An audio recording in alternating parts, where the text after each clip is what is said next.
No bond for little Dirk. Let me tell you about what options he has left and why the bond was denied this time. Now, he's in federal court on a murder for hire charge where he faces the possibility of life in prison. What that means is under the federal law, it is presumed that you do not get a bond because the charge and the penalty are so serious. So your lawyer has to go out there and show why you should get a bond. Now, in terms of when you can go and make the bond argument, first you get a chance to make it with the lower level judge. It's called the magistrate judge.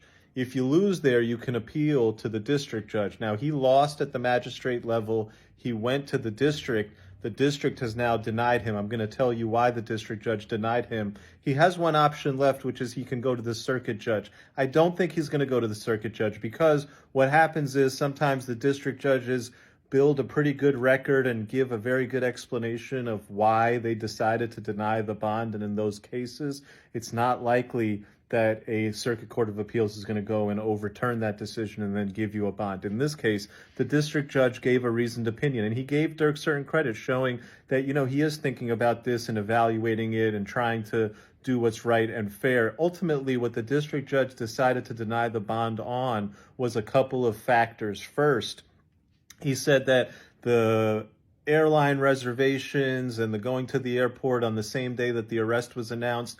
Look, it's not clear that he was trying to flee the country, but it certainly looks like an argument could be made that he was trying to flee the country. That was point number one. Point number two, there's a couple $1 million being put up, but it's not all being put up by Dirk. Some of it is from the label, and ultimately Dirk has a lot more money and assets than what's being put up. So if I let him out on bond and he tries to flee, he's going to have tons of assets and money at his disposal. And three, this is a man with money, power, and influence. And it's one thing to try to keep him from using that money, power, and influence to coerce people into making certain statements or changing their testimony or testifying or not testifying when we keep him locked up in the jail.